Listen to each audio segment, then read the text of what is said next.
katresnan pancene tresno kuwi akeh pacoban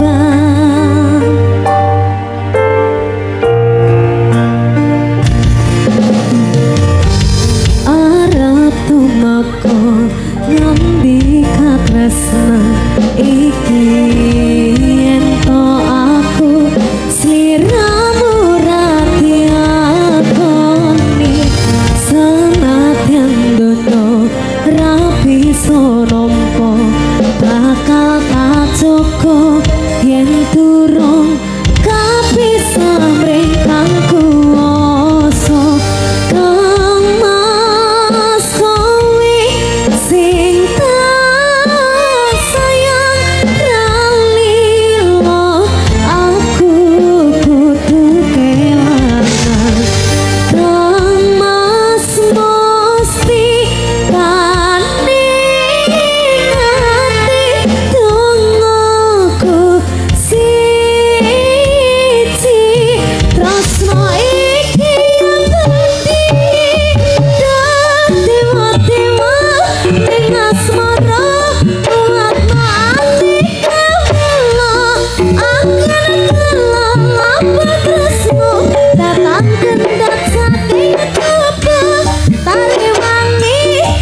Gara-gara apa kok polahmu nganti? Mboten masalah. Lagu ayang-ayang tumbang sih. Gara-gara ayang-ayangnya penjungkel. Alhamdulillah. Nggih. Sugeng dalu Bapak. Sugeng dalu Cahayu. Alhamdulillah kita bisa ketemu kembali. Siap.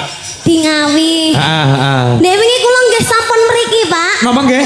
Nggih. Acarane apa? Acara band. Nggih. Berarti rong bengi sampeyan ngene. Siang. Oh. Nggih, hari pertama. Hari pertama. Pak Suhadi sing nimbali ya. Nggih. Ning dalem kene. Luar biasa kaya ngono kuwi. Bar kirap terus kula tampil. Iya. Alhamdulillah. Kula jan remen saestu lho niki. Ditanggap ping kalih langsung. Lagi iki ya ngatasé Kiai siji ning nanggap awakmu ping pindho ki lagi Pak Suhadi. Saking ngefene niku, Pak. Heeh, betul ya. Kula nggih heran lho niki. Alhamdulillah terus Pak Suhadi niku kan tanglet. Enake dalange sinten nggih? Ngoten ta? Kula jawab anu mawon bapak kula mawon. Iya. Pak Degleng sanes. Niki bapak kula anu Bapak Tiri. Anu. Bapak Tiri ta? Bapak panggung. Bapak panggung. Iya. Bapak angkat Bapak Kangkot. Iya. Akhirnya jenengan. Sudah makasih ya, Nduk. Nggih pas kosong lho jenengan. Alhamdulillah. Alah kosong terus napa Pak sampean? Ya ora. Kaping hujan lek kondo ya wis suwe banget to. Oh wis suwe to.